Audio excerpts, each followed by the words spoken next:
Praise the lord. హల్లెలూయా. దేవుని నామానికి స్తోత్రాలు. మీ అందరికీ నా వందనాలు తెలియజేస్తున్నాను. Jyothirmayi with Jesus YouTube channel ద్వారా ఈ యొక్క మొట్టమొదటి పునరుద్ధాన ఆరాధనలో ఏకీభవిస్తున్నటువంటి మీ అందరికీ మరొకసారి మహాగణుడైనటువంటి దేవుని నామం పేరిట వందనాలు తెలియజేస్తున్నాను. గత కాలమంతా ఆయన కృపలో భద్రపరిచి కాచి కాపాడి మరొక మాసంలో మనం అడుగు పెట్టడానికి దేవుడు చూపించినటువంటి కృపను బట్టి లెక్కలైనటువంటి స్తుతులు స్తోత్రాలు ఆయనకి చెల్లించుదాము. మరి వాక్య భాగంలోనికి వెళ్ళబోయే ముందు కొద్ది నిమిషాలు వాక్య నిమిత్తం ప్రార్థన చేసుకుందాము. మహాగణుడ మహోన్నతుడ సర్వశక్తుడు అయినటువంటి దేవా, నీకే వేలాది కోట్ల వందనాలు స్తుతులు స్తోత్రాలు చెల్లిస్తున్నాం తండ్రి. గడిచిన కాలమంతా నీ కృపలో భద్రపరిచి కాచి కాపాడి నాయన నా తండ్రి, ఇదిగోనైనా మరి ఒక మాసంలోనికి మరి ఒక పునరుద్ధాన ఆరాధనలోనికి తండ్రి అడుగు పెట్టడానికి ఇటు శ్రేష్టమైనటువంటి సమయాన్ని తండ్రి మీరు మాకు బహుమానముగా ఇచ్చినందుకు మీకే వేలాది కోట్ల వందనాలు స్తుతులు స్తోత్రాలు తండ్రి. అయ్యా, మీకు స్తుతులు స్తోత్రాలు. ఘనుడా, యోగ్యుడా, అర్హుడా, పూజ్యుడా, మీకే వందనాలు స్తుతులు స్తోత్రాలు చెల్లిస్తున్నాం తండ్రి. ఉదయకాల సమయంలో నాయన నా తండ్రి, అయా తండ్రి, అనేకులు నాయన నా తండ్రి ప్రభా, అయా తండ్రి, ఈ యొక్క దినము నాయన నా తండ్రి ప్రభా, అయా తండ్రి, లోకానుసారముగా తండ్రి ప్రభా, లోక ఇచ్చలు నెరవేర్చు నిమిత్తము తండ్రి ప్రభా, అయా వారు సమయాన్ని వెచ్చిస్తుండగా తండ్రి ప్రభా, అయ్యా మాకైతే నాయన నా తండ్రి ప్రభా నీ సన్నిధిలో గడిపేటువంటి శ్రేష్టమైనటువంటి భాగ్యాన్ని తండ్రి మీరు దయచేసిన విధానాన్ని బట్టి మీకు స్తుతులు స్తోత్రాలు వందనాలు తెలియజేస్తాం తండ్రి. ఉదయకాల సమయంలో తండ్రి నిబిడలు తండ్రి ఏ కలవరాలతోటి, ఏ కృంగుదలతోటి, ఏ నిందల అవమాన భారాలతోటి ఎవరికీ చెప్పుకోలేనటువంటి పరిస్థితుల్లో తండ్రి కృంగి ఉన్నారు. నాకైతే తెలియదు కానీ హృదయ రహస్యములను ఎరిగినటువంటి దేవుడవు నీవు తండ్రి ప్రభా. అందు నిమిత్తం తండ్రి ప్రభా జీవము కలిగినటువంటి మాటలు తండ్రి ప్రభా, అయా నీ ప్రియ బిడలతోటి నాతో కూడా మీరు మాట్లాడి మీ నామానికి సమస్త మహిమ ఘనత ప్రభావములు తెలియజేస్తూ నజరుడని యేసు అతి పుణ్య పరిశుద్ధ నామములో అడిగి వేడుకొనుచున్నాం ప్రియ పరలోకపు తండ్రి, ఆమేన్. ప్రైజ్ లార్డ్ అండి. అందరికీ దేవుని నామం పేరిట మరొకసారి వందనాలు తెలియజేస్తున్నాను. Praise Lord. మరొకసారి Jyothirmayi with Jesus YouTube channel ద్వారా వీక్షిస్తున్నటువంటి మీ అందరికీ కూడా నా వందనాలు తెలియజేస్తున్నాను. హల్లెలూయా. మరి ఇంకేమాత్రం ఆలస్యం చేయకుండా పరిశుద్ధ గ్రంథంలోని మత్తయి సువార్త 7వ అధ్యాయము 21వ వచనం చూద్దామండి. మత్తయి సువార్త 7వ అధ్యాయము 21వ వచనం. ప్రభువా ప్రభువా అని నన్ను పిలుచు ప్రతివాడును పరలోక రాజ్యంలో ప్రవేశింపుడు గాని పరలోకమందున నా తండ్రి చిత్త ప్రకారము చేయువాడే ప్రవేశించును. ఈ కొద్ది మాటలు దేవుడు మన అందరి వినికిడిలో ఆశీర్వాదకరముగా పనిచేయుచును గాక. ఆమేన్. హల్లెలూయా. మరి వాక్య భాగంలోనికి వెళ్ళబోయే ముందు మరి కొన్ని ప్రశ్నలు అయితే కనుక నేను మిమ్మల్ని అడగాలనుకుంటున్నాను. మొదటిగా వచ్చి, యేసు అనేటువంటి దేవుడు ఎవరికి తెలుసు? ఎంతమందికి తెలుసు? హల్లెలూయా. మరి మనం ఆన్లైన్లో ఉన్నాం కాబట్టి ఆన్సర్ నేనే చెప్తున్నాను. యేసు అంటే మరి దేవుణ్ణి వెంబడిస్తున్నటువంటి వారికి తెలుసు ఒక వర్గం, దేవుణ్ణి ఎరగనటువంటి వారికి కూడాను తెలుసు. యేసుక్రీస్తు వారంటే దేవుణ్ణి ఎరిగినటువంటి ప్రజలకి తెలుసు, దేవుణ్ణి ఎరగనటువంటి ప్రజలకి కూడాను యేసు అంటే ఎవరో తెలుసు. నా రెండో ప్రశ్న ఏంటంటే, క్రైస్తవులంటే ఎవరు? క్రైస్తవులంటే ఎవరు అని అంటే చర్చిలకు వెళ్ళే వాళ్ళు యేసుక్రీస్తుని నమ్ముకున్నటువంటి వారని మీరు చెప్పవచ్చు ఆన్సరు. మరి నా మూడో ప్రశ్న ఏంటంటే, ఫస్ట్ యేసు అంటే ఎవరని అడిగాను. యేసు అంటే సర్వ ప్రపంచానికి కూడా తెలుసు.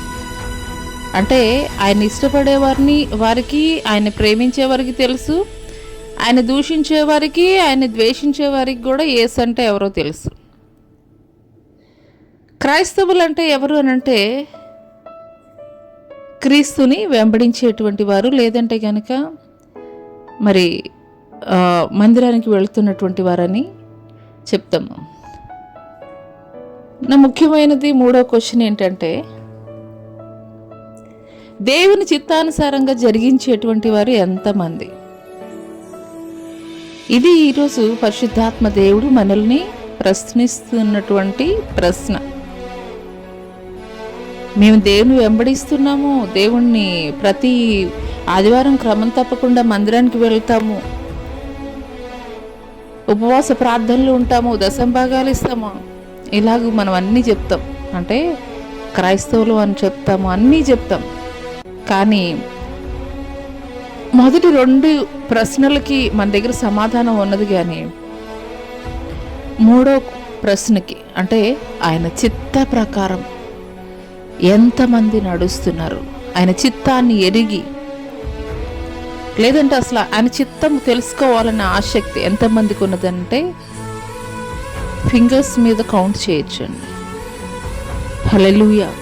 నేటి సమాజంలో దేవుణ్ణి వెంబడిస్తున్నటువంటి అనేక మందికి తెలియనటువంటి, లేదంటే ఒకవేళ దైవ సేవకులు చెప్తున్నా కానీ ఆచరించినటువంటి వ్యక్తులు లిమిటెడ్, చాలా తక్కువ మంది ఫింగర్ టిప్స్లో చెప్పవచ్చు. ఆచరించే వాళ్ళు చాలా తక్కువ మంది అని చెప్పవచ్చు. ఆచారంగా సాంప్రదాయంగా వెళ్ళేటువంటి వారే ఎక్కువ. హల్లెలూయా. అయితే ఈరోజు పరిశుద్ధాత్ముడు మనతోటి మాట్లాడుతున్నటువంటి మాట, ప్రభువా ప్రభువా అని పిలుచు ప్రతి వాడును పరలోక రాజ్యంలో ప్రవేశించడు గాని పరలోకమందున నా తండ్రి చిత్తము చేయువాడే ప్రవేశించును. ఈరోజైనా నువ్వు ప్రశ్నించగలిగేవా, దేవా నీ చిత్తం ఏంటి? అనేకసార్లు మన ప్రార్థన ఏ రీతిగా ఉంటుందంటే, దేవుని సన్నిధిలో మోకరించి మన చిత్తాన్ని దేవుని ఎదుటి పెట్టి, అయ్యా నువ్వు ఇది చెయ్యయ్యా, ఇది చెయ్యయ్యా అని చెప్పేసి మనం మన చిత్తాన్ని దేవుని ఎదుటి పెట్టి మనం అడుగుతాం. కానీ అయ్యా మీ చిత్తం ఏంటయ్యా, మీ చిత్తం చేయడానికి నేను సిద్ధంగా ఉన్నానయ్యా, మీ చిత్తం ఏంటయ్యా చెప్పండి అయ్యా అని ఏ రోజైనా మనం ప్రశ్నించామా? ఎవరి మటుకు వారమే మనం క్వశ్చన్ చేసుకుందామండి ఈ విషయంలో. నీ చిత్తం ఏంటయ్యా, నీ చిత్తం నేనేం జరిగించాలి, నీ చిత్తం నేనేం చేయాలి? ఈ రీతిగా మనం ప్రశ్నించేటువంటి వారిగా ఉండాలని పరిశుద్ధాత్మ దేవుడు తెలియజేస్తున్నాడు. అందుకోసమే దేవుడు మాట్లాడుతున్నాడు, ప్రభువా ప్రభువా అని నన్ను పిలుచు ప్రతి వాడును పరలోక రాజ్యం చేరడు. చాలా మందిని మనం చూస్తుంటాము, ఏది మాట్లాడినా కానీ మాట ముందు దేవుడు, మాట తర్వాత దేవుడు. కానీ దేవుడు కోరుకుంటుంది మనల నుండి ఆయన నామాన్ని ఉచ్చరించడం మాత్రమే కాదండి, ఆయన చిత్త ప్రకారం మనం జరిగించాలని కోరుకుంటున్నాడు. ఆయన చిత్త ప్రకారం, ఆయన చిత్తం ఏదో ఎరిగి, ఆయన చిత్తం ఏంటో తెలుసుకొని ఎవరైతే వారి జీవితాలని సరిచేసుకుంటారో అటువంటి వారు మాత్రమే పరలోక రాజ్యంలో అర్హులుగా ఉంటారని పరిశుద్ధాత్మ దేవుడు తెలియజేస్తున్నాడు. హల్లెలూయా. రోమీలకు రాసినటువంటి పత్రిక 12వ అధ్యాయము 2వ వచనం కనుక మనం చూసుకున్నట్లయితే దేవుడు తెలియజేస్తున్నాడు ఏ రీతిగా ఉండాలంట మనం. మీరు ఈ లోక మర్యాదను అనుసరించక ఉత్తమమును అనుకూలమును సంపూర్ణమై ఉన్న దేవుని చిత్తమేదో పరీక్షించి తెలుసుకున్నట్లు మీ మనసు మారి నూతన మొగట వల్ల రూపాంతరం పొందుడి. హల్లెలూయా. దేవుణ్ణి వెంబడిస్తున్నటువంటి ప్రజలు ఏ రీతిగా ఉండాలి అని అంటే, లోక మర్యాదల్ని అనుసరించవద్దని దేవుడు తెలియజేస్తున్నాడు. లోక మర్యాదలను మీరు అనుసరించొద్దని దేవుడు తెలియజేస్తున్నాడు. హల్లెలూయా. గత కాలంలో నువ్వు దేవుణ్ణి ఎరగక ముందు చేసినటువంటి ఆచారాలు, పద్ధతులు, సిద్ధాంతాలు అవన్నీ కూడా నేను ఇప్పుడు కూడా చేస్తానంటే దేవుడు ఒప్పుకోడు. ఇవన్నీ కూడా లోకం ఆచరించేటువంటి మర్యాదలు, పద్ధతులు ఇవన్నీ కూడాను ఎందుకోసం దేవుడు చెప్తున్నారనంటే గనక, ఆయన సమస్తము కూడా ఆయన సృష్టిని సృష్టించినప్పుడు ప్రతి ఒక్కదాన్ని సృష్టించి ఆయన మంచిది అని చెప్పేసి మాట్లాడుతున్నాడు. అంటే ఈరోజు మంచిది, లేదంటే కనుక పలానా రోజు చెడ్డది అని చెప్పేసి ఈ లోకంలో ఉన్నటువంటి మనము అనుకోవడానికి వీలు లేదు. మరి ముఖ్యంగా దేవుణ్ణి వెంబడిస్తున్నటువంటి వారు అనుకోవడానికి వీలు లేదు. ఎందుకంటే దేవుడు సమస్తము కూడా ఆయన చిత్త ప్రకారము, ఆయన సృష్టించినటువంటి సృష్టి సమస్తము కూడా యావత్తు కూడా మంచిది అని ఆయన మాట్లాడినట్లుగా అయితే కనుక ఆదికాండంలో మనం చూస్తాం. హల్లెలూయా.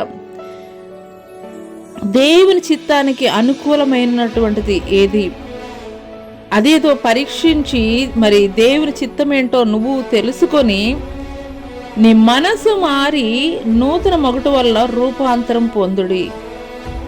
నేను దేవుణ్ణి వెంబడిస్తున్నాను, నేను ప్రతి ఆదివారం మందిరానికి వెళ్తున్నాను, ఇది కాదండి దేవుడు కోరుకునేది. దేవుడి మందిరానికి వెళ్తున్నటువంటి నీవు, దేవుడిని వెంబడిస్తున్నటువంటి నీవు ఏ రీతిగా ఉండాలి అని అంటే కనుక నీ మనసు మారాలి. నీ మనసు మారాలి. నీ మనసు మారడం అని అంటే కనుక ఎప్పుడైతే నీవు రక్షింపబడ్డావో లోకములో నువ్వు మరణించినట్లు, నూతనముగా క్రీస్తులో లేపబడినట్లు, నూతనముగా క్రీస్తులో జన్మించినటువంటి నీవు ఏ రీతిగా ఉండాలి అని అంటే గనక, నూతనముగా దేవునిలో జన్మించినటువంటి నీవు ఏ రీతిగా ఉండాలని అంటే గనక క్రీస్తు యొక్క సారూప్యాన్ని కలిగి ఉండాలి. క్రీస్తు యొక్క గుణగణాలను నీవు కలిగి ఉండాలి. పాత యొక్క ఆలోచనలు, పాత రోత జీవితం, పాత యొక్క ఆలోచనలు, మాటలు, నడవడిక ఏ ఒక్కటి కూడా నీలో ఉండడానికి వీల్లేదు. నువ్వు రూపాంతరం పొందాలి. నేను చూసినటువంటి వారు చెప్పాలి నేను గూర్చి సాక్ష్యం ఏంటంటే, ఒకప్పుడు చూస్తే ఈ రీతిగా ఉన్నారు, ఇప్పుడు దేవుని నమ్ముకున్న తర్వాత ఎంత సాత్వికంగా మారిపోయారు, లేదంటే వాళ్ళ నడవడిక ఎంత మార్పు వచ్చింది. ఇలాగూ నిన్ను బట్టి ఇతరులు సాక్ష్యం చెప్పే రీతిగా అన్నమాట మన యొక్క జీవితాలు పరచబడేవిగా ఉండాలని దేవుడు కోరుకుంటున్నాడు. హల్లెలూయా. అంత మాత్రమే కాదు, మొదటి తెస్సలోనికీయులకు రాసినటువంటి పత్రికలో 5వ అధ్యాయం 21వ వచనంలో అపోస్తలుడైన పౌలు గారు మాట్లాడతారు, సమస్తమును పరీక్షించి మేలైన దాన్ని చేపట్టుడి. హల్లెలూయా. దేవాది దేవుడు ఈ దినం మనతోటి చెప్తున్నటువంటి మాట. అనేక మంది నేడు చెప్తున్నది ఏంటంటే, బలవంతంగా దేవుడుని మాకు పరిచయం చేస్తున్నారని చెప్పేసి. అది కాదండి. దేవుడు తెలియజేస్తున్నటువంటి మాట ఏమిటి అని అంటే గనక, మొదటగా మనకు ఉండాల్సినటువంటి లక్షణం ఏంటంటే పరిశుద్ధ గ్రంథాన్ని చదవం. పరిశుద్ధ గ్రంథాన్ని మనం చదివేటువంటి వారముగా ఉండాలి. పరిశుద్ధ గ్రంథాన్ని చదివినప్పుడు దేవుని యొక్క మనసు ఏంటో, దేవుని యొక్క ఆలోచన ఏంటో, దేవుని యొక్క చిత్తం ఏంటో నీవు ఎరిగి ఉండేటువంటి స్థితిలో నీవు ఉంటావు. పరిశుద్ధ గ్రంథాన్ని నువ్వు చదివి లేకపోతే ఆయన మనసు నీకు ఎలా తెలుస్తుంది? కాబట్టి పరిశుద్ధ గ్రంథాన్ని ప్రతిదినము చదివేటువంటి అలవాటు నువ్వు కలిగి ఉండాలని దేవాది దేవుడు తెలియజేస్తున్నారు. హల్లెలూయా. అంత మాత్రమే కాదు, దేవుని యొక్క చిత్తం ఏమిటి అని అంటే కనుక, ప్రతి విషయమందును కృతజ్ఞతాస్తుతులు చెల్లించుడి, ఇలాగు చేయుట యేసు క్రీస్తునందు మీ విషయంలో దేవుని చిత్తం. నిజమేనండి, ఇది మనం మొదటగా చేయాలి. 2024 సంవత్సరము దాటి 2025 సంవత్సరంలోనికి అడుగు పెట్టాము. 2025 సంవత్సరంలో కూడా ఒక మాసం అంతా కూడా గడిచిపోయింది. మరి ఒక నూతన మాసంలో అడుగుపెట్టినటువంటి మనము నిశ్చయముగా దేవాది దేవునికి కృతజ్ఞతాస్తుతులు చెల్లించాలి. ఎందుకంటే ఈ యొక్క నూతన మాసం చూడలేక, ఈ యొక్క నూతన మాసాన్ని చూడలేక ఎంతోమంది ఈ లోకాన్ని విడిచి వెళ్ళి ఉన్నారు. కానీ వారికన్నా శ్రేష్ఠులము, గనులము, యోగ్యులమని కాదు, కానీ ఆయన యొక్క ఉచితమైనటువంటి కృప ద్వారా దేవుడు మరి యొక్క శ్రేష్టమైనటువంటి పునరుద్ధానంలోనికి ప్రవేశపెట్టినటువంటి దేవాది దేవునికి మనం కృతజ్ఞతాస్తుతులు చెల్లించాలి. హల్లెలూయా. మరి దేవుడు తెలియజేస్తున్నారు. హల్లెలూయా. పిలువబడినటువంటి వారు అనేకులు, ఏర్పరచబడినటువంటి వారు కొందరే. మరి మన మూల వాక్యంలో దేవుడు తెలియజేస్తున్నాడు, ప్రభువా ప్రభువా అని పిలుచు ప్రతివాడు పరలోక రాజ్యమందు చేరడు గాని పరలోకమందు ఉన్నటువంటి తండ్రి చిత్తము ప్రకారం ఎవరైతే జరిగిస్తారో వారే పరలోక రాజ్యంలో ప్రవేశిస్తారని. అందుకోసమే మరి ఇక్కడ లేఖనంలో మనం చూస్తున్నాం, మత్తయి సువార్త 22వ అధ్యాయం 14వ వచనంలో పిలువబడినటువంటి వారు అనేకులు, ఏర్పరచబడినటువంటి వారు కొందరే. దేవుడు ఆయన యొక్క రాకడ సమయంలో అనేకుల్ని మరి అపవాది మిమ్మల్ని శోధించబోతుంది, 10 దినముల వరకు శ్రమ అని తెలియజేయబడుతుంది ప్రకటన గ్రంథంలో. ఆ యొక్క శోధన కాలంలో మనం ఏ రీతిగా ఉండాలంటే కనుక స్థిరమైనటువంటి వారముగా ఉండాలి. హల్లెలూయా. పిలువబడినటువంటి వారు అనేకులు, ఏర్పరచబడినటువంటి వారు కొందరే. ఏర్పరచబడినటువంటి వారు కొందరే అని అంటే ఆయన చిత్త ప్రకారం, ఆయన మనసెరిగి ఎవరైతే కడ వరకు, అంతిమం వరకు నిలువబడి ఉంటారో అటువంటి వారు మాత్రమే. హల్లెలూయా. యేసుక్రీస్తు వారు శిష్యులు కూడా మనం పరిశుద్ధ గ్రంథంలో చూసుకున్నట్లయితే మరి 70 మంది ఉంటారు. తర్వాత ఆ యొక్క పెంతెకొస్తు పండుగ దినము రోజున చూసుకున్నట్లయితే 120 మంది ఉంటారు. కానీ ప్రపంచం నలుమూలలా కూడాను సువార్త ప్రకటించినటువంటి వారు 12 మంది శిష్యులుగా మనం చెప్తాం. పరిశుద్ధ గ్రంథంలో తెలియజేయబడుతుంది. హల్లెలూయా. అందుకోసమే మన యొక్క భక్తిని, విశ్వాసాన్ని, విశ్వాస జీవితాన్ని ఆయనకి ఇష్టమైనటువంటి ప్రవర్తన కలిగి నడుచుకున్నటువంటి వారముగా ఉండాలని దేవుడు తెలియజేస్తున్నాడు. హల్లెలూయా.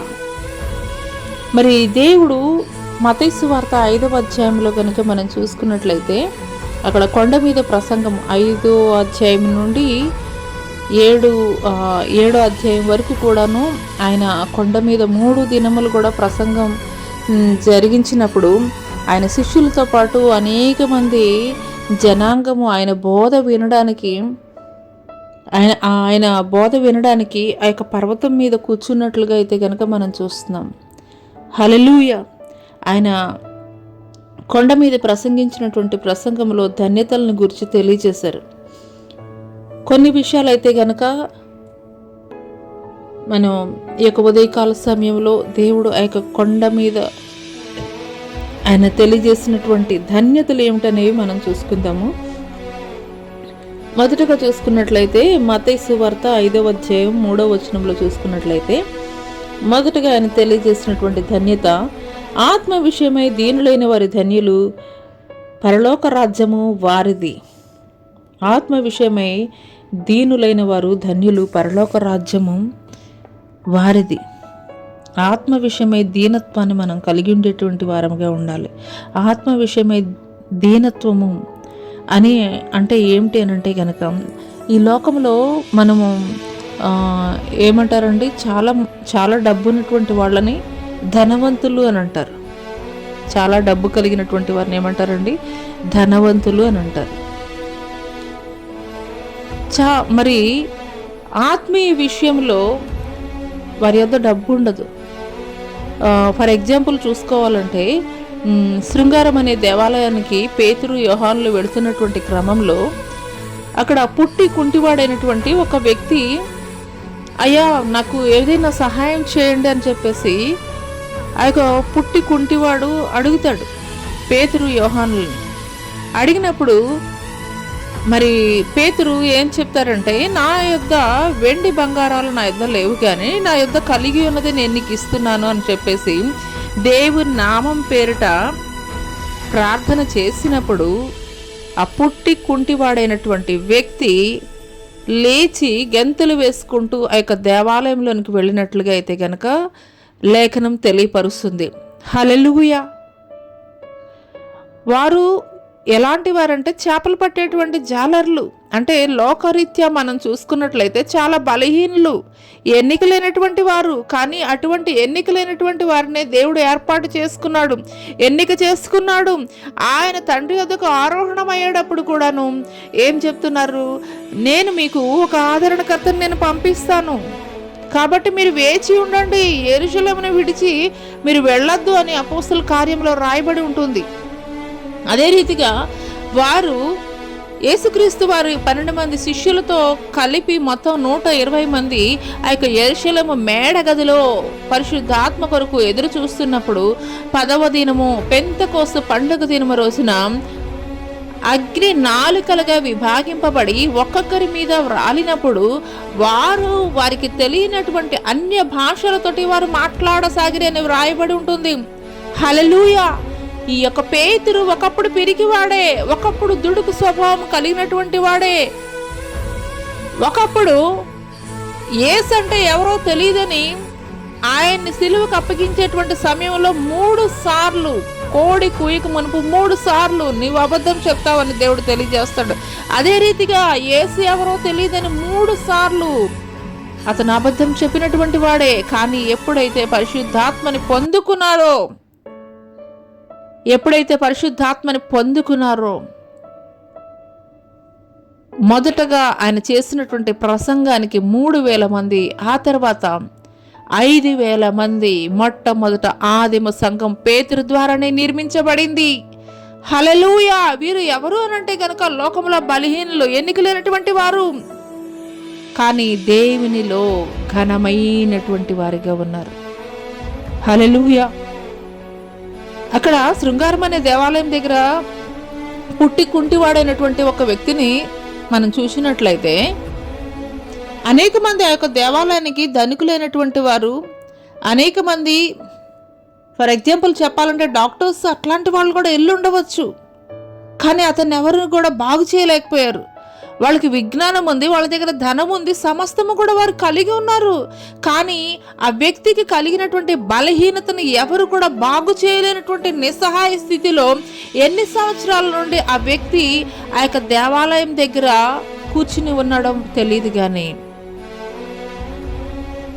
పేతురు, యోహాన్లు ఎప్పుడైతే ఆ యొక్క దేవాలయానికి వెళుతున్నారో వారు యేసు నామం పేరిట ప్రార్థించినప్పుడు ఆ యొక్క పుట్టి కుంటివాడైనటువంటి వ్యక్తిలో ఉన్నటువంటి బలహీనత నుండి విడుదల దేవుడు కలగజేసి చక్కగా గంతులు వేస్తూ మందిరంలోనికి వెళ్ళాడంట. హల్లెలూయా!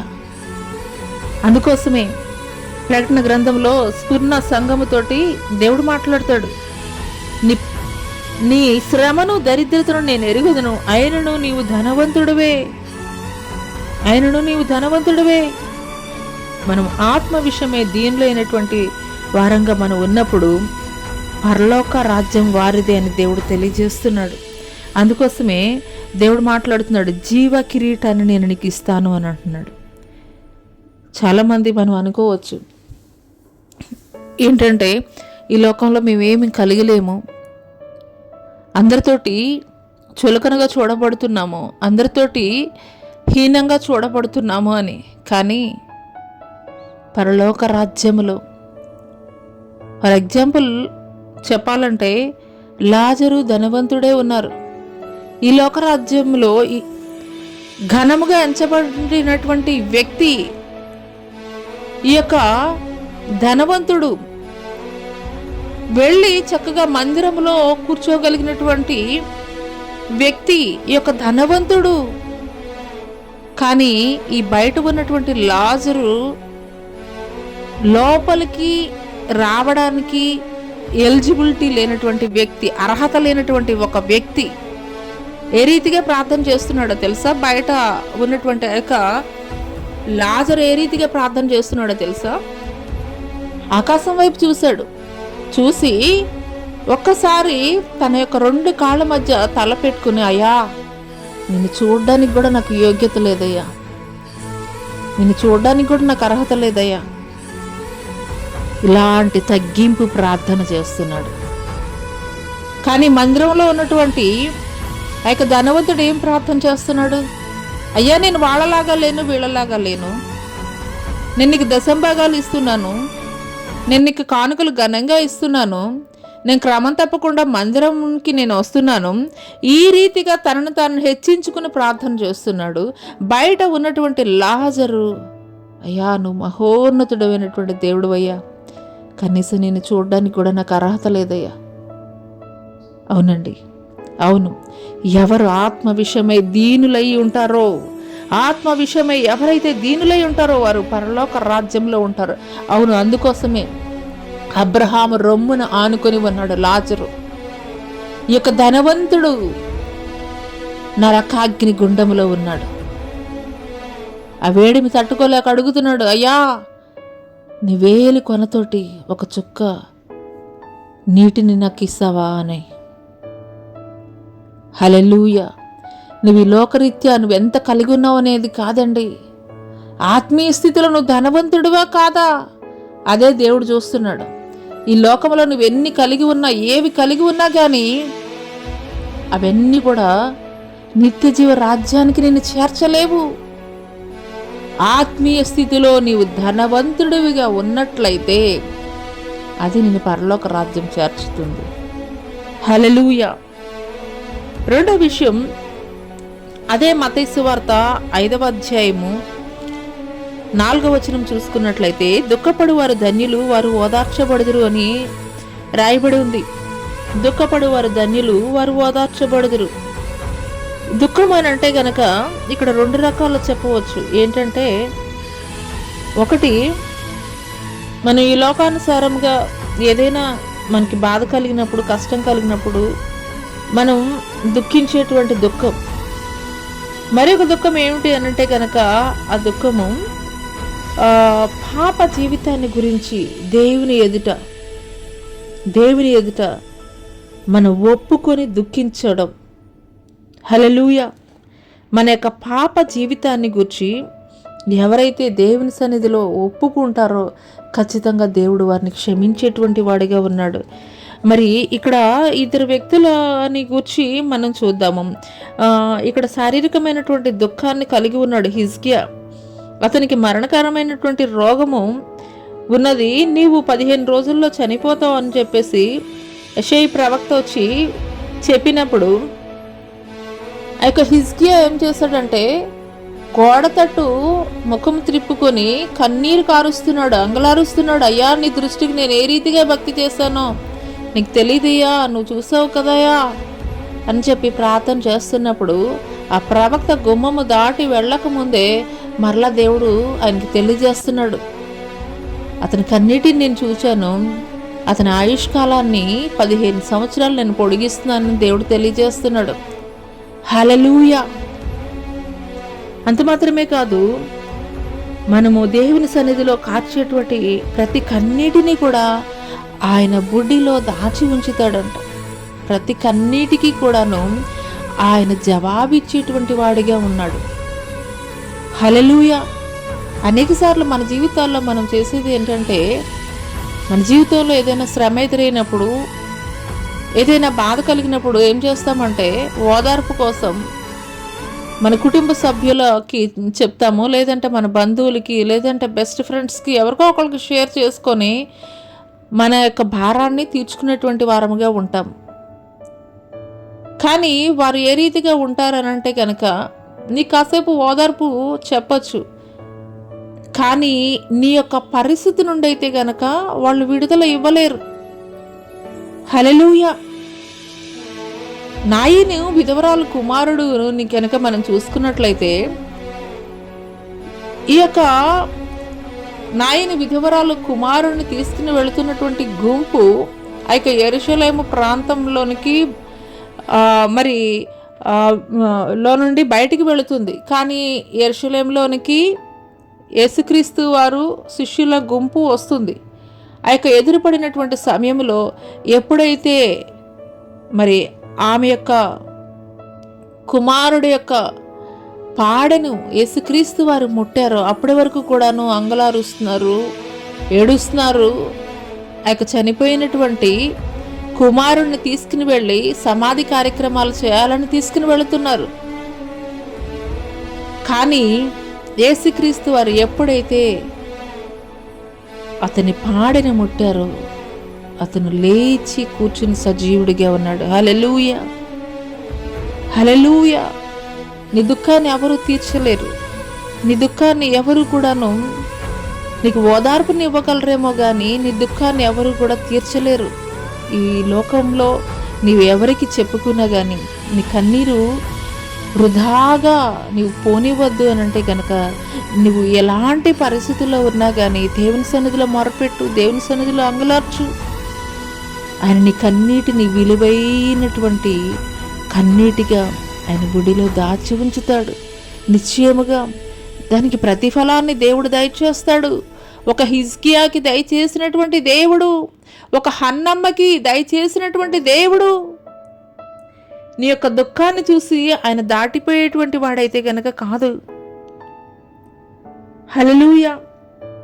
ప్రకటన గ్రంథము 21వ అధ్యాయం 4వ వచనంలో మనం చూస్తాం, ఆయన వారి కన్నుల ప్రతి బాష్ప బిందువును తుడిచివేయను, మరణము ఇంకా ఉండదు, దుఃఖమైనను ఏడుపైనను వేదనైనను ఇక ఉండదు. హల్లెలూయా. మన ప్రతి కన్నీటిని ఆయన చూస్తున్నాడండి. నువ్వు ఈ సమయంలో ఎలాంటి పరిస్థితుల్లో నువ్వు అంగలారుస్తున్నావో, కన్నీరు కారుస్తున్నావో నాకైతే తెలియదు, కానీ హృదయ రహస్యములు ఎరిగినటువంటి దేవుడు ఖచ్చితంగా నీ కన్నీటిని చూస్తున్నటువంటి దేవుడు నీ కన్నీటిని నాట్యముగా మార్చబోతున్నాడు. ఆమేన్, హల్లెలూయా. మరి 3వ ధన్యత, అదే మత్తయి సువార్త 5వ అధ్యాయము 5వ వచనం కనుక మనం చూసుకున్నట్లయితే, సాత్వికులు ధన్యులు, వారు భూలోకమును స్వతంత్రించుకొందురు. సాత్వికులు ధన్యులు, వారు భూలోకాన్ని స్వతంత్రించుకొందురు. హల్లెలూయా. మరి ఇక్కడ మనం చూసుకున్నట్లయితే సాత్వికం అనేది క్రైస్తవుడి యొక్క లక్షణంగా ఉండాలి. సాత్వికం అనేది క్రైస్తవుడి యొక్క లక్షణం. అనేకులు మరి ఎన్ని ప్రతికూలంగా వారు చేస్తున్నప్పటికీ కూడాను క్రైస్తవులు మాట్లాడట్లేదు, మౌనంగా ఉన్నారనంటే వారు ఏమి చేయలేనటువంటి వారని కాదు. నీ యొక్క బలము, స్ట్రెంగ్త్ ఎక్కడ తెలుస్తుంది అని అంటే కనుక నువ్వు చేయగలిగి ఉండి కూడాను దాన్ని నువ్వు సెల్ఫ్ కంట్రోల్ చేసుకోగలగడమే నీ యొక్క బలము. సాత్వికం అనేటువంటి లక్షణము ఎక్కడి నుండి మనం అలవర్చుకుంటున్నామని అంటే కనుక మన యొక్క దేవుడైనటువంటి యేసుక్రీస్తు వారి నుండి అలవర్చుకుంటున్నాము. మన యొక్క లక్షణం అది కాదు, మన యొక్క సహజ లక్షణం అది కాదు. ఎవరు ఏ చిన్న మాట మాట్లాడినా ఓర్చుకోలేని తత్వం, వెంటనే వాళ్ళకి రిప్లై ఇచ్చేటువంటి తత్వం. కానీ అలాంటి మన తత్వాన్ని పక్కన పెట్టేసి క్రీస్తు తత్వంలో మనం నడుస్తున్నాము అని అంటే గనక, అంటే సాత్వికం మనలో లేదు, కానీ సాత్వికం ఎప్పుడు వచ్చింది, ఎప్పుడు కలిగి ఉన్నాము మనము అని అంటే కనుక క్రీస్తుని వెంబడించడం ద్వారా, క్రీస్తుని కలిగి ఉండడం ద్వారా. హల్లెలూయా. సాత్వికాన్ని కలిగిన వారు, సాత్వికము కలిగినటువంటి వారు ధన్యులు, వారు భూలోకాన్ని స్వతంత్రించుకొందరు. సాత్వికులు ధన్యులు. ఎందుకు దేవుడు ఈ మాట చెప్పారనంటే గనక, సాత్వికాన్ని మనం కలిగి ఉన్నామనుకోండి, మన పెద్దలు చెప్తారు, మన నోరు మంచిదైతే ఊరంతా కూడా మంచిదని ఒక మాట చెప్తారు, సామెత. అలాగే మనం మౌనంగా సాత్వికాన్ని కలిగి ఉన్నాం అనుకోండి, ఒకసారి విసిగిస్తారు, 2 సార్లు విసిగిస్తారు, 3 సార్లు విసిగిస్తారు, మన సహనాన్ని పరీక్షిస్తారు. కానీ మనం అదే సాత్విక గుణాన్ని మనం కలిగి ఉన్నప్పుడు వారిలో కూడా ఒక చేంజ్ వస్తుంది. ఎందుకు వీళ్ళు ఇలా ఉన్నారు, క్రైస్తవులు ఎందుకు ఈ రీతిగా ఉంటారు, తెలుసుకోవాలి. ఎందుకు ఈ రీతిగా ఉన్నారని వాళ్ళల్లో కూడా ఒక చేంజ్ వస్తుంది. హల్లెలూయా. అందుకోసమే మనము క్రీస్తును కనబరిచేటువంటి వారముగా ఉండాలి. సాత్వికులు ధన్యులు, వారు భూలోకాన్ని స్వతంత్రించుకొందురు అని రాయబడి ఉన్నది. హల్లెలూయా. మరి అదే రీతిగా మనం చూసుకున్నట్లయితే 5వ అధ్యాయము 6వ వచనంలో 5వ అధ్యాయము 6వ వచనం చూసుకున్నట్లయితే, నీతి కొరకు ఆకలి దప్పులు గలవారు ధన్యులు, వారు తృప్తి పరచబడుదురు. నీతి కొరకు ఆకలి దప్పులు గలవారు ధన్యులు, వారు తృప్తి పరచబడుదురు. కొంతమంది దైవ సేవకులు మనం చూస్తామండి, ఎలా ఉంటారనంటే గనక దేవుని కొరకు, దేవుని వాక్యాన్ని, దేవుని సువార్తను ప్రకటించడం కొరకు వాళ్ళ కుటుంబాలు ఏమి పోషింపబడవు, వాళ్ళ కుటుంబాలు కడు భేద స్థితిలోనే ఉంటాయి. కానీ దేవుని వాక్యాన్ని, దేవుని సువార్తను ప్రకటించే విషయంలో వారు ఏ రీతిగా ఉంటారంటే రోషము కలిగినటువంటి వారిగా ఉంటారు, మంట కలిగినటువంటి వారిగా ఉంటారు. నేను సువార్త ప్రకటించకపోయినాడలా నాకు శ్రమ,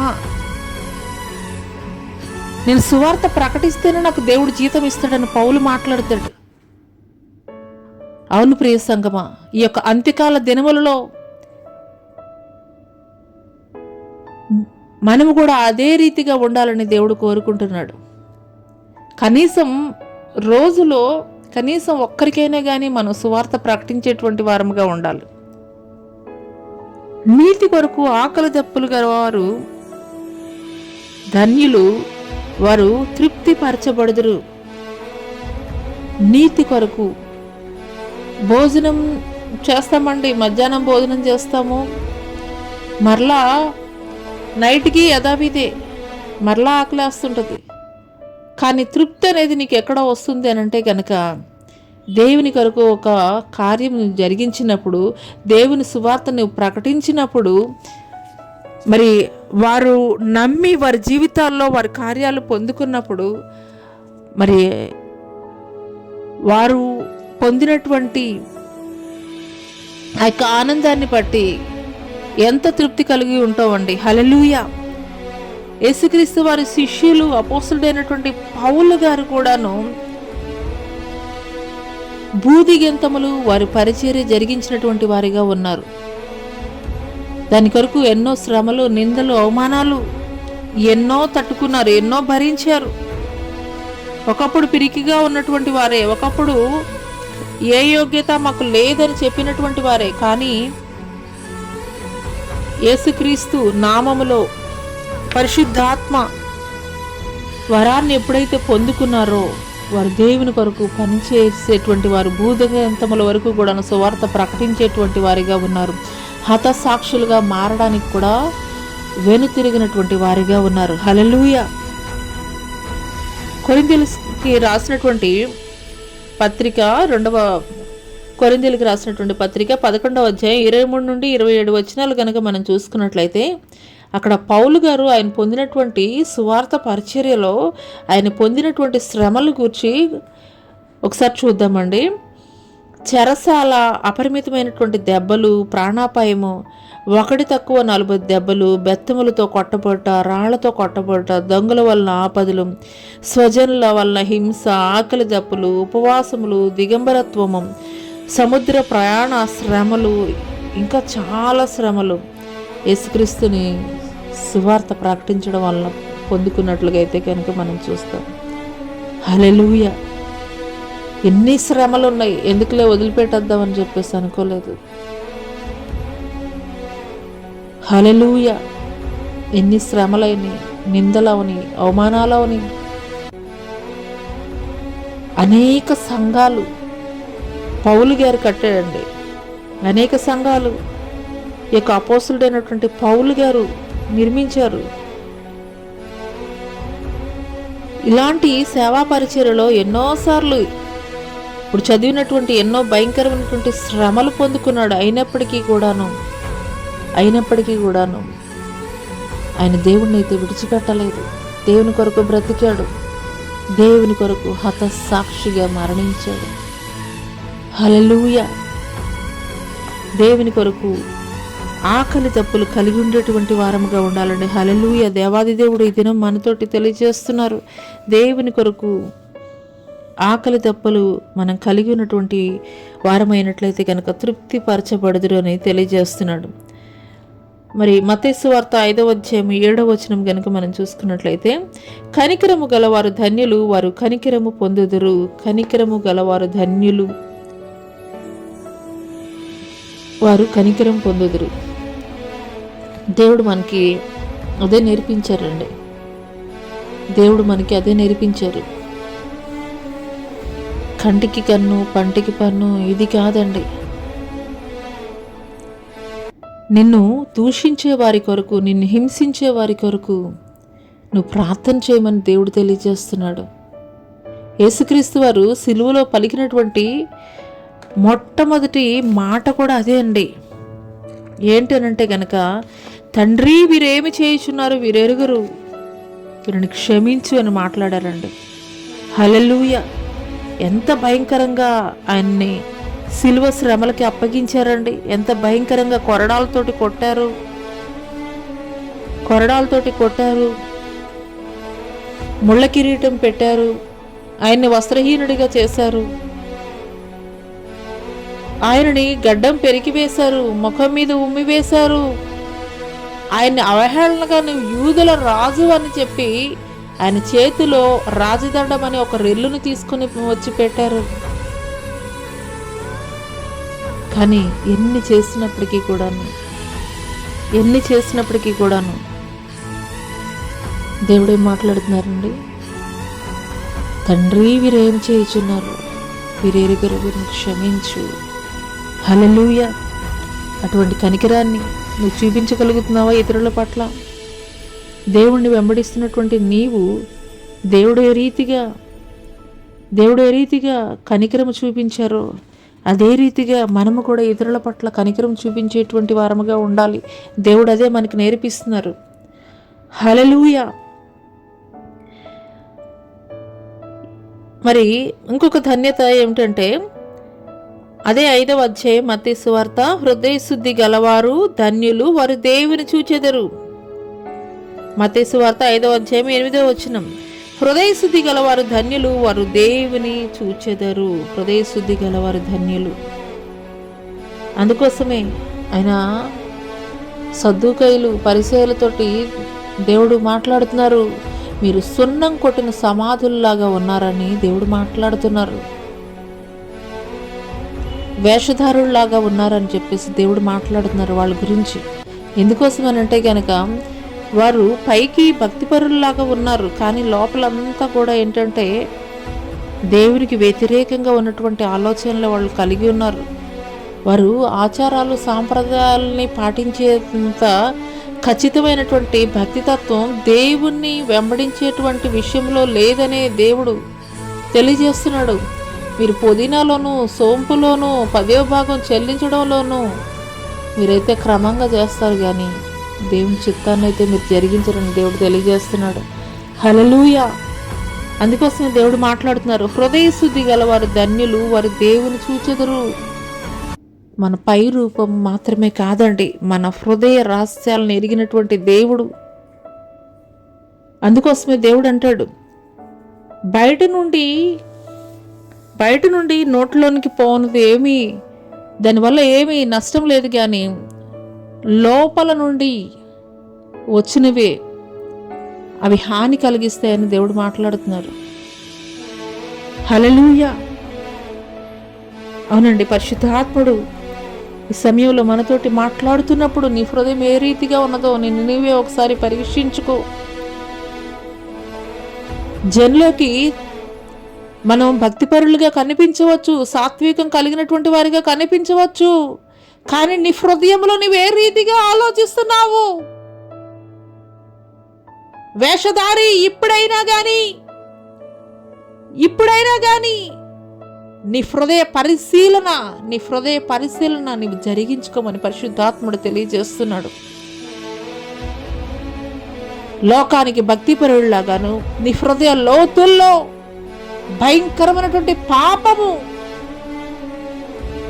భయంకరమైనటువంటి లోక దురాశలు నీవు కలిగి ఉన్నావా? జాగ్రత్త, దేవుడు నీ హృదయ రహస్యాలను చూస్తున్నాడు. దేవుడు హృదయాంతరంగాలను ఎరిగినటువంటి దేవుడని నీవు గ్రహించుకోగలుగుతున్నావా? హల్లెలూయా, హల్లెలూయా, హల్లెలూయా, హల్లెలూయా, హల్లెలూయా. హోలీ స్పిరిట్ కూడా మీకు వందనాలయ్యా, మీకు వందనాలు చెల్లిస్తున్నాను తండ్రి. వెళుతున్నటువంటి మందిరానికి వెళుతున్నటువంటి దైవ సేవకులను ఏమార్చవచ్చు, నీ కుటుంబంలోని వారిని నీవు ఏమార్చవచ్చు, సమాజాన్ని నీవు ఏమార్చవచ్చు.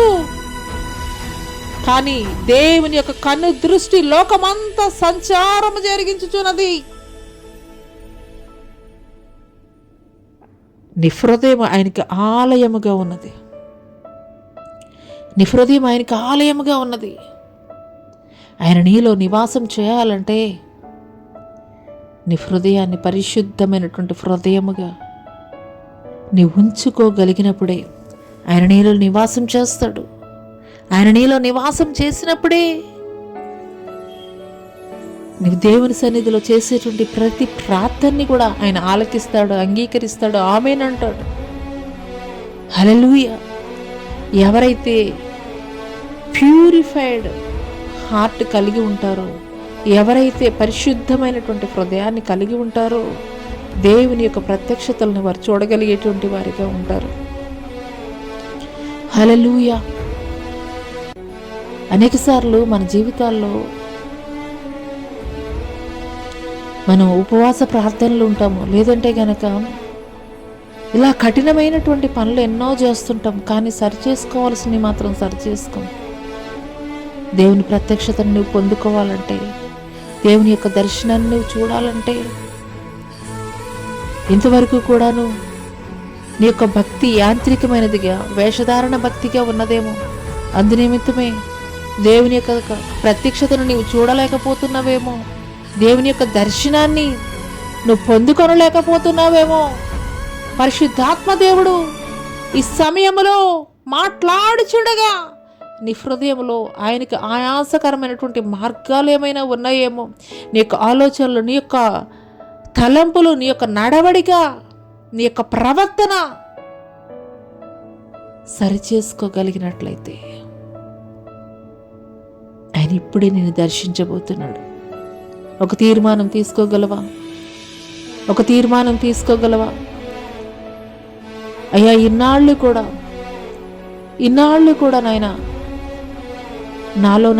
నాలో దోషాన్ని పెట్టుకుని నేను వెతుకుతున్నానయ్యా.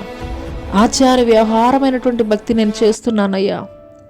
జనులకు మాత్రం నేను భక్తిపరుల్లాగా కనిపిస్తున్నానయ్యా. కానీ నీ దృష్టిలో నేను మాత్రం తండ్రి ప్రభా అపరాధిగా ఉంటున్నానయ్యా. అయ్యా, మీకు స్తోత్రాలయ్యా. ఈ సమయంలో మీరు మాట్లాడుతుండగా తండ్రి నేను సరి చేసుకుంటున్నానయ్యా. ఎవరి మట్టుకు వారు అడుగుదామండి, నేను సరి చేసుకుంటానయ్యా. హల్లెలూయా, హల్లెలూయా, హల్లెలూయా, హల్లెలూయా, హల్లెలూయా. రీబా రీబా రీబా కేశాబా రీబా కేశాబా. హల్లెలూయా, హల్లెలూయా, హల్లెలూయా, హల్లెలూయా.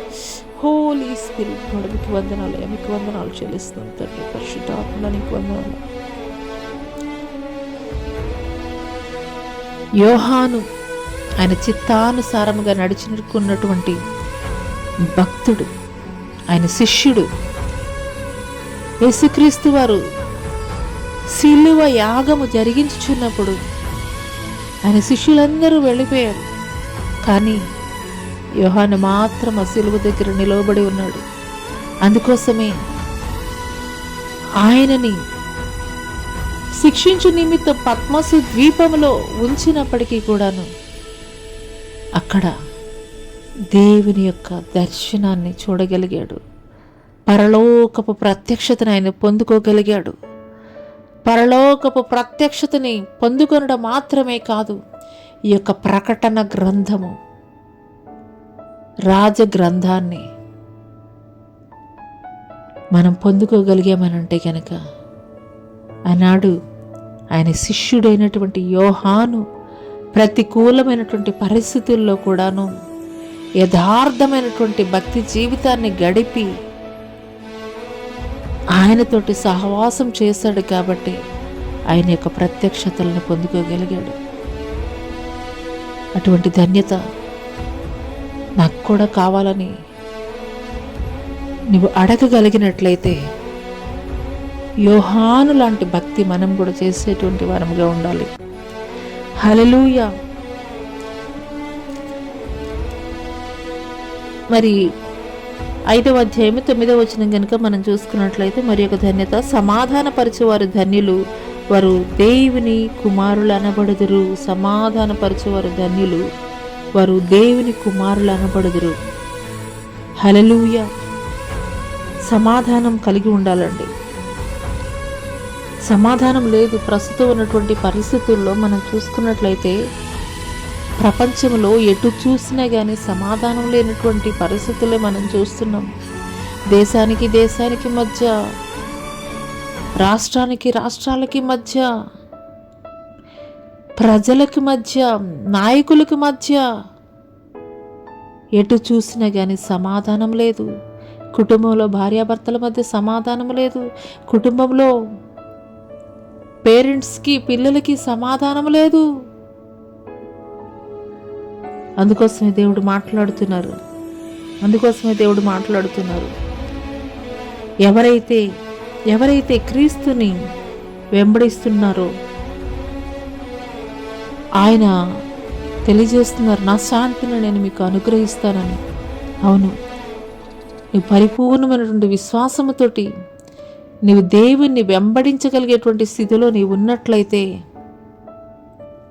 నీ కుటుంబంలో, నీ జీవితంలో సమాధానాన్ని నీవు కలిగి ఉంటావు. సమాధానం నీవు కలిగి ఉండడం మాత్రమే కాదు, సమాధానం లేనటువంటి వ్యక్తుల మధ్య నువ్వు సమాధాన పరిచేటువంటి వ్యక్తిగా నేను దేవుడు నిలబెట్టబోతున్నాడు. ఆయనకు ఉన్నటువంటి పేర్లలో ఒక పేరేంటి? సమాధానకర్త. హల్లెలూయా. అవును, ఆయన దగ్గర మనం మోకరిల్లు అడగగలిగినట్లయితే ఆయన మనల్ని సమాధానం తోటి నింపేటువంటి దేవుడిగా ఉన్నాడు. హల్లెలూయా. మరి ఆ తర్వాత చూసుకున్నట్లయితే, నీతి నిమిత్తం హింసించబడువారు ధన్యులు, పరలోక రాజ్యము వారిది. నీతి నిమిత్తం హింసించబడువారు ధన్యులు, పరలోక రాజ్యం వారిది. మరి ఇందాకే మనం చదువుకున్నాము. అదే రీతిగా ఎలాంటి ప్రతికూలమైనటువంటి పరిస్థితులు ఎదురైనప్పటికీ కూడాను అనేక మంది ఆదిమ సంఘము ఏర్పడినప్పుడు మనం చూసాం, అనేక మంది భక్తుల్ని, అనేక మంది విశ్వాసుల్ని వారు హతసాక్షులుగా మారిపోయినట్లుగా మనం చూస్తున్నాం. హల్లెలూయా. నీతి నిమిత్తం హింసించబడువారు ధన్యులు. యేసుక్రీస్తు వారి శిష్యులు కూడాను హతసాక్షులుగా మారిపోయారు. ఎందుకోసమనంటే గనక వారు నీతి కొరకు నిలబడినటువంటి వారిగా ఉన్నారు కాబట్టి అనేక భయంకరమైనటువంటి హింసలకు గురి కాబడి వారు మరణించినటువంటి వారిగా ఉన్నారు. అటువంటి వారు, అందుకోసమే దేవాది దేవుడు తెలియజేస్తున్నాడు ఆయన శిష్యులకి ఆ యొక్క పరలోక రాజ్యంలో మరి దేవుడు తెలియజేస్తున్నాడు, నేను మహిమ కలిగినటువంటి మత్తయి సువార్త 19వ అధ్యాయం 28వ వచనం కనుక మనం చూసుకున్నట్లయితే, యేసు వారితో ఇట్లనను, పునర్జన్మమందు మనుష్య కుమారుడు తన మహిమ గల సింహాసనం మీద ఆసీనుడై ఉండినప్పుడు నన్ను వెంబడించిన మీరును 12 సింహాసనములు మీద ఆసీనులై ఉందురు అని దేవుడు తెలియజేస్తున్నాడు. ఇశ్రాయేలీలు 12 గోత్రంలో వారికి తీర్పు తీరుస్తారని చెప్పేసి దేవుడు తెలియజేస్తున్నాడు. హల్లెలూయా. అనేక మంది నేడు ప్రపంచంలో మనం చూస్తున్నాం, అనేక మంది దైవ సేవకులు. హల్లెలూయా. హల్లెలూయా. యొక్క అంత్యకాల దినములలో దేవుడు రోషము కలిగి ఆయన కొరకు నిలబడేటువంటి వారముగా ఉండాలని దేవుడు తెలియజేస్తున్నాడు. హల్లెలూయా.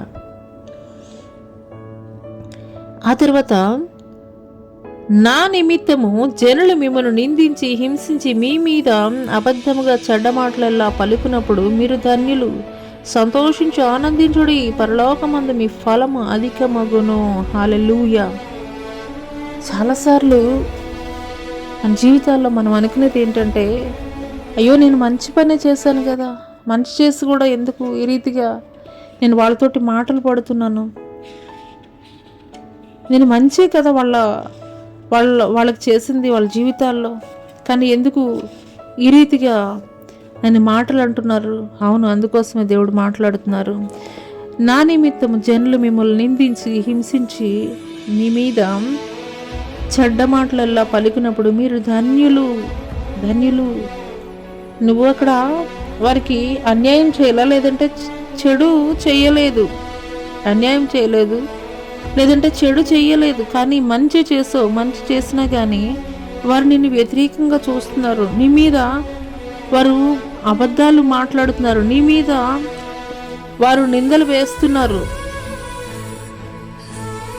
అటువంటి పరిస్థితుల్లో దేవుడు మాట్లాడుతున్నారు, చెడ్డ మాటలల్లా పలుకున్నప్పుడు మీరు ధన్యులు, సంతోషించి ఆనందించుడి, పరలోకమందు మీ ఫలము అధికమగును. హల్లెలూయా. కొన్నిసార్లు మన యొక్క విశ్వాసాన్ని పరీక్షించే నిమిత్తము కొన్ని పరిస్థితులు ఎవరో కాదండి, బయట వాళ్ళు గురించి కాదు, కొన్నిసార్లు దేవుణ్ణి ఎరిగినటువంటి వ్యక్తి ఒకరుంటే ఆ కుటుంబంలో, మరి దేవుణ్ణి ఎరగనటువంటి వ్యక్తులు మిగిలిన వారు ఆ కుటుంబంలో ఉంటే ఆ కుటుంబంలో నుండి వ్యతిరేకత వారు ఎదుర్కొనేటువంటి వారిగా ఉంటారు. కానీ అటువంటి పరిస్థితుల్లో కూడా దేవాది దేవుడు తెలియజేస్తున్నాడు, నీకు వ్యతిరేకముగా మాట్లాడేటువంటి వ్యక్తుల మధ్య కూడా నువ్వు దాన్ని ఓర్చుకుని సహించుకుని తట్టుకుని తాళుకున్నట్లయితే కనుక పరలోక రాజ్యమందు నీ ఫలం అధికమవుతుందని దేవుడు తెలియజేస్తున్నాడు. హల్లెలూయా. ఎందుకోసమనంటే కనుక ఆయన ఏదో మనకి ఒక మాట చెప్పేసి వెళ్ళిపోలేదు. ఆయన ఈ భూమి మీద నడయాడినటువంటి 33.5 సంవత్సరాలు కూడాను ఆయన వధకు తేబడినటువంటి గొర్రె పిల్లలాగా బొచ్చు కత్తిరించి వాని ఎదుట ఏ రీతిగా మౌనముగా ఉంటుందో, ఆయనని హింసించే వారి కొరకు ఆయనని ముళ్ళ కిరీటంతో ఆయనని గుచ్చుతున్నా, ఆయన మొహం మీద ఉమ్మి వేస్తున్నా, ఆయన కొరడాలతోటి కొడుతున్నా కానీ ఆయన సిలువను మోస్తూ ఆయన మౌనముగా అవన్నీ భరించుకుంటా ఉన్నాడు. ఎందుకోసమనంటే కనుక తండ్రి చిత్తాన్ని ఆయన జరిగించు నిమిత్తమే, తండ్రి చిత్తాన్ని జరిగించు నిమిత్తమే. హల్లెలూయా, హల్లెలూయా. అందుకోసమే దేవుడు సిలువలో పలికినటువంటి 7వ మాట, ఆఖరి మాట ఏమిటి అనంటే కనుక, తండ్రి నా ఆత్మను నీ చేతికి అప్పగించుచున్నానని దేవుడు మాట్లాడుతున్నారు. హల్లెలూయా. ఆయన ఈ లోకంలో మానవుడు పడేటువంటి ప్రతి శ్రమ, ప్రతి కష్టం, ప్రతి నష్టం, ప్రతి నింద, ప్రతి అవమానం సమస్తము కూడా తట్టుకున్నాడు, తాళుకున్నాడు, వహించుకున్నాడు. ఎందుకొరకు అనంటే కనుక తండ్రి చిత్తాన్ని నెరవేర్చు నిమిత్తమే. అందుకోసమే శరీరాన్ని అప్పగించేశాడు. తన శరీరం మొత్తము కూడాను హింసించడానికి అప్పగించాడు, కానీ ఆత్మను మాత్రం భద్రపరుచుకున్నాడు, ఆత్మను మాత్రం కాపాడుకున్నాడు, ఆత్మను మాత్రం భద్రపరుచుకుని తండ్రి చేతికి అప్పగించి తండ్రి యొక్క కుడి పార్శ్వమున ఆసీనుడై ఉన్నాడు. హల్లెలూయా, హల్లెలూయా. అందుకొరకే దేవాది దేవుడు తెలియజేస్తున్నాడు ఈ దినము, ప్రభువా ప్రభువా అని పిలిచి ప్రతి వాడు కూడాను పరలోక రాజ్యమందు చేర్చబడ్డు, గాని పరలోక రాజ్యమందున్నటువంటి తండ్రి చిత్తము జరిగించువాడే, పరలోక రాజ్యమందున్న తండ్రి చిత్త ప్రకారము చేయువాడే ప్రవేశించునని. హల్లెలూయా. దేవాది దేవుడు ఆయన ఈ భూమి మీద నడయాడినటువంటి 33.5 సంవత్సరాలు ఒక మాదిరికరమైనటువంటి జీవితాన్ని మనకి చూపించి వెళ్ళారు. ఏ రీతిగా తగ్గింపు స్వభావం కలిగి ఉండాలి. ఆయన చేసినటువంటి కొండ మీద ప్రసంగంలో ఆయన మనకి తెలియజేస్తున్నాడు, ఆత్మ విషయంలో మనం దీనత్వం కలిగి ఉండాలని. అదే రీతిగా దుఃఖపడు వారు ధన్యులు, వారు ఓదార్చబడుదురని. మూడవది, సాత్వికులు ధన్యులు, వారు భూలోకాన్ని స్వతంత్రించుకుంటారని. నీతి కొరకు ఆకలి దప్పులు గలవారు ధన్యులు, వారు తృప్తిపరచబడతారని. కనికరము గలవారు ధన్యులు, వారు కనికరం పొందుతారని. హృదయశుద్ధి గలవారు ధన్యులు, వారు దేవుని చూచెదరని. సమాధానపరచువారు ధన్యులు, వారు దేవుని కుమారులని. నీతి నిమిత్తం హింసించబడువారు ధన్యులు, పరలోక రాజ్యం వారిది. నా నిమిత్తము జనులు మిమ్మల్ని నిందించి హింసించి మీ మీద అబద్ధముగా చెడ్డ మాటలలో పలుకున్నప్పుడు మీరు ధన్యులు, సంతోషించి ఆనందించుడి, పరలోకమందు మీ ఫలము అధికమగును. హల్లెలూయా, హల్లెలూయా. అందుకోసమే దేవుడు తెలియజేస్తున్నాడు, నేను జయించి నా తండ్రి కుడి పార్శ్వమున ఆసీనుడై ఉన్న రీతిగా మీరు కూడా జయించినట్లయితే నా యొక్క సింహాసనం మీద ఆసీనులై ఉంటారని దేవుడు తెలియజేస్తున్నాడు. మనం నోటితోటి పలికేటువంటి వారముగా మాత్రమే కాదు కానీ, దేవుడి యొక్క ఉదయకాల సమయంలో ఆయన కొండ మీద చేసినటువంటి ప్రసంగంలో ఆయన ధన్యతలను తెలియజేశాడు. ఆ ప్రతి ఒక్క ధన్యత కూడాను ఆ రోజు ఆ యొక్క కొండ మీద ఉన్నటువంటి ప్రజలకు మాత్రమే కాదు కానీ నేటికి కూడాను మనం ఆచరించాలని, అటు రీతిగా మనం ఆచరించి ఆయన్ని వెంబడించేటువంటి వారముగా ఉన్నప్పుడు ఆయన చిత్తానుసారముగా మనం జీవితాన్ని జీవించినప్పుడు నిశ్చయముగా ఆయన ఏ రీతిగా తన యొక్క తండ్రి చిత్తాన్ని జరిగించి తండ్రి కుడి పార్శ్వమున ఆసీనుడై ఉన్నారో అదే రీతిగా దేవుడు తెలియజేస్తున్నాడు.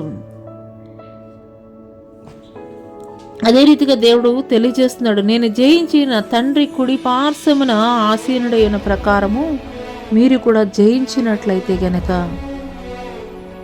నా సింహాసనం మీద ఆసీనుడై ఉంటారు. హల్లెలూయా. ఇక మొట్టమొదటి పునరుద్ధాన ఆరాధనలో ఏకీభవిస్తున్నటువంటి సంఘమా, పరిశుద్ధాత్ముడు మీతోటి తెలియజేస్తున్నాడు, ఈ యొక్క అంత్యకాల దినములలో దేవుడు ఆ యొక్క కొండ మీద చేసినటువంటి ధన్యతల్ని గురించి మనకి తెలియజేస్తుండగా ఆ యొక్క ధన్యతల్ని మన జీవితాలకి కూడా అన్వయించుకునేటువంటి వారముగా ఉందాము. దేవుని చిత్తాన్ని జరిగించేటువంటి వారముగా ఉందాము. ఆయన భూమి మీద ఆడినటువంటి 33.5 సంవత్సరాలు ఏ రీతిగా ఒక మాదిరికరమైనటువంటి జీవితాన్ని కలిగి ఉన్నాడో అదే రీతిగా మన ఆత్మని భద్రపరుచుకునేటువంటి వారముగా ఆయన్ని వెంబడిస్తూ తండ్రి చిత్తాన్ని జరిగించేటువంటి వారముగా ఉందాము.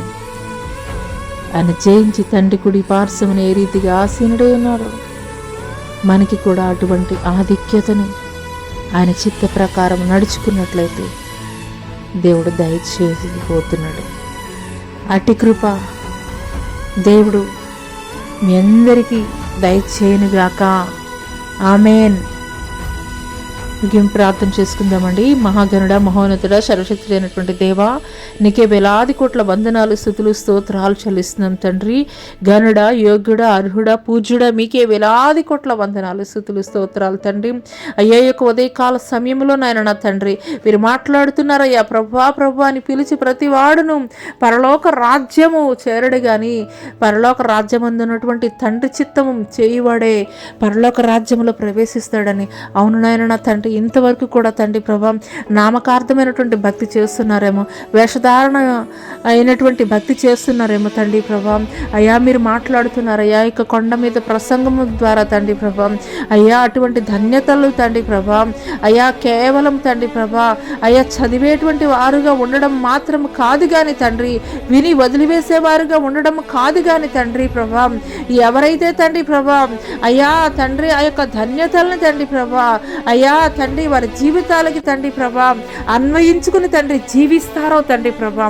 అయ్యా మీరు మాట్లాడుతున్నారు కదయ్యా, నేను జయించి నా తండ్రి కుడిపాసమును ఏ రీతిగా ఆసీనుడై ఉన్నానో అదే రీతిగా జయించి వానికి అయ్యా నా యొక్క సింహాసనం మీద ఆసీనులకు అధికారం ఇస్తానని తండ్రి అయ్యా మీకు స్తోత్రాలు, అయ్యా మీకు వందనాలు చెల్లిస్తున్నాం తండ్రి. పరిశుద్ధాత్ముడ తండ్రి ప్రభా, అయ్యా తండ్రి ప్రభా నీ సంఘాన్ని తండ్రి ప్రభా ఈ యొక్క అంత్యకాల దినములలో తండ్రి ప్రభా అయ్యా నీ కొరకు రోషము కలిగి తండ్రి ప్రభా మంట కలిగిన ఆయన నా తండ్రి ప్రభా అయ్యా జీవించడానికి కృప చూపించండి తండ్రి. అయ్యా ఎక్కడ తొట్టిల్లిపోయేటువంటి తండ్రి ఆత్మలు ఉండడానికి వీలు లేదయ్యా. నీ కొరకు నాయన నా తండ్రి ప్రభా అయ్యా స్థిరముగా తండ్రి ప్రభా మంచి నేలను పడినటువంటి విత్తనములు లాగా తండ్రి ప్రభా అయ్యా ఫలించి అభివృద్ధి పొందుటకు కృప చూపించండి. అయ్యా మీకు స్తోత్రాలు, అయ్యా మీకు వందనాలు చెల్లిస్తున్నాం తండ్రి. ఇంతవరకు కూడా తండ్రి నామకార్థమైనటువంటి విశ్వాసంలో నామకార్థమైనటువంటి భక్తిలో తండ్రి ప్రభా అయ్యా తండ్రి నీ ప్రియ బిడ్డలు జీవిస్తున్నారేమో తండ్రి ప్రభా అందుకొరకే మీరు మాట్లాడుతున్నారయ్యా. మీకు స్తోత్రాలయ్యా, మీకు వందనాలు చెల్లిస్తున్నాం తండ్రి. అయ్యా తండ్రి ఇదిగోనైనా నా తండ్రి అయ్యా తండ్రి మీకు స్తోత్రాలు, మీకు వందనాలు చెల్లిస్తున్నాం తండ్రి. అపవాది మిమ్మల్ని అయ్యా మీకు స్తోత్రాలయ్యా, మీకు వందనాలు చెల్లిస్తున్నాం తండ్రి. అపవాది మిమ్మల్ని జల్లించబోతున్నాడు. 10 దినముల వరకు కూడా శ్రమ అని మీరు మాట్లాడుతున్నారయ్యా. అవును తండ్రి, ఈ యొక్క అంత్యకాల దినములలో తండ్రి ప్రభా అయ్యా తండ్రి ప్రభా విశ్వాసములో స్థిరపరచబడినటువంటి వారి యొక్క విశ్వాసం చెదరగొట్టబడేటువంటి దినాల్లోనైనా తండ్రి ఏ ఒక్కరూ కూడా నైనా తండ్రి వారి యొక్క విశ్వాసాన్ని కోల్పోయేటువంటి వారుగా ఉండడానికి వీల్లేదు. కానీ తండ్రి ప్రభా అంతిమం వరకు కూడా తండ్రి నిరాకడ వరకు కూడా తండ్రి ప్రభా విశ్వాసాన్ని తండ్రి ప్రభా అయ్యా కాపాడుకునేటువంటి వారుగా ఉండటకు కృప చూపించండి. అయ్యా మీకు స్తోత్రాలు, అయ్యా మీకు వందనాలు తెలియజేస్తున్నాం తండ్రి. అయ్యా తండ్రి విన్నటువంటి వాక్యము తండ్రి ప్రభా అయ్యా తండ్రి అపవాది దొంగిలించుకుని పోకుండా తండ్రి వారి యొక్క హృదయాల్లో భద్రపరుచుకోను నిమిత్తం కృప చూపించండి. మీకు స్తోత్రాలయ్యా. వాక్యానుసారం జీవించగలిగినటువంటి జీవితాలను తండ్రి ప్రభా మీరు దయచేయండి తండ్రి. ఈ సమయంలో ఎంతమంది బలహీనులుగా ఉన్నారో తండ్రి, రోగగ్రస్తులుగా ఉన్నారో తండ్రి ప్రభా అయ్యా ఏ బంధకాలతోటి తండ్రి ప్రభా అయ్యా ఉన్నారో నాకైతే తెలియదు కానీ తండ్రి హృదయ రహస్యాలను ఎరిగినటువంటి దేవుడు నీవు కాబట్టి తండ్రి ప్రభా అయ్యా ప్రతి ఒక్కరి జీవితాల్లో తండ్రి ప్రభా వారు ఏ తండ్రి ప్రభా అంశాల నిమిత్తం నీ సన్నిధిలో అడుగుతున్నారో, గోజాడుతున్నారో, ప్రార్థిస్తున్నారో, అంగలారుస్తున్నారో తండ్రి నిశ్చయముగా మీరు వింటున్నటువంటి దేవుడు నాయన నా తండ్రి ప్రభా మీకు స్తోత్రాలు తండ్రి. ప్రతి విధమైనటువంటి బంధకాల నుండి మీరు విడుదల కలగచేయండి తండ్రి ప్రభా. పరిపూర్ణమైనటువంటి ఆరోగ్యము, ఆయుష్, క్షేమం, నెమ్మది మీరు దయచేయండి. మీకు స్తోత్రాలు, మీకు వందనాలు తెలియజేస్తున్నాం తండ్రి. ఇంతవరకు తండ్రి ప్రభా అయ్యా విన్నటువంటి వర్తమానం తండ్రి ప్రభా అయ్యా తండ్రి ప్రభా వారి హృదయమైనటువంటి పలక మీద తండ్రి భద్రపరుచుకున్నటువంటి వారుగా ఉండటకు కృప చూపించమని తండ్రి అయ్యా నిరాకడ ఆలస్యమైతే నిశ్చిత్తమైతే మరి కుమారు తండ్రి ఇటు రీతిగా తండ్రి ప్రభా అయ్యా తండ్రి ప్రభా నీ నామాన్ని మహింపరచడానికి ఘనపరచడానికి తండ్రి ప్రభా అయ్యా మీరు కృప చూపించమని నజరేయుడైన యేసు అతి పుణ్య పరిశుద్ధ నామములో అడిగి వేడుకొంచున్నాం ప్రియ పరలోకపు తండ్రి, ఆమేన్. తండ్రి అయినటువంటి దేవుని దయ, కుమారుడైనటువంటి యేసుక్రీస్తు వారి యొక్క కృప, పరిశుద్ధాత్మ యొక్క అన్యోన్య సహవాసము ఆయన సన్నిధి ఈ భూలోకంలో ఉన్న సకల పరిశుద్ధులకి ఈ యొక్క సామాజిక మాధ్యమం ద్వారా ఎంతమంది విడలైతే వింటున్నారో వారి జీవితాల్లో నూతనమైనటువంటి కార్యాలు జరిగించమని నజరేయుడైన యేసు అతి పుణ్య పరిశుద్ధ నామములో అడిగి వేడుకొంచున్నాం ప్రియ పరలోకపు తండ్రి, ఆమేన్. యేసు రక్తమే జయము, శిలువ రక్తమే జయము. అపవాది క్రియలంతా నాశనం ప్రభు యేసు నామముకు సంపూర్ణ విజయం కలుగును గాక, ఆమేన్. ప్రైజ్ లార్డ్ అండి, అందరికీ praise Lord. Jyothirmayi with Jesus YouTube channel ద్వారా ఈ యొక్క ఆరాధనలో ఏకీభవిస్తున్నటువంటి మీ అందరికీ కూడా వందనాలు తెలియజేస్తున్నాను. ఈ యొక్క వర్తమానాలు మీ యొక్క భక్తి జీవితానికి, మీ యొక్క విశ్వాస జీవితంలో మరి దేవుడు ఆదరణ కలిగిస్తున్నాడని, ధైర్యపరుస్తున్నారని, మీ యొక్క విశ్వాసాన్ని దేవుడు యొక్క మాటల ద్వారా స్థిరపరుస్తున్నారని నేనైతే నమ్ముచున్నాను. మరి మీ జీవితాల్లో మేలు పొందుకున్నటువంటి మీరు అనేకులకు ఈ యొక్క సువర్తమానాన్ని తెలియజేయండి, అనేకులకు షేర్ చేయండి. తద్వారా దేవుడు మరి ఈ యొక్క వారం అంతట్లోనూ మీరు చేసినటువంటి పనుల్లో, ప్రయత్నాల్లో, అన్ని విషయాల్లో కూడాను దేవుడు యొక్క కృప, కాపుదల, భద్రత మీకు, మీ కుటుంబాలకి దేవుడు అనుగ్రహించును గాక, ఆమేన్.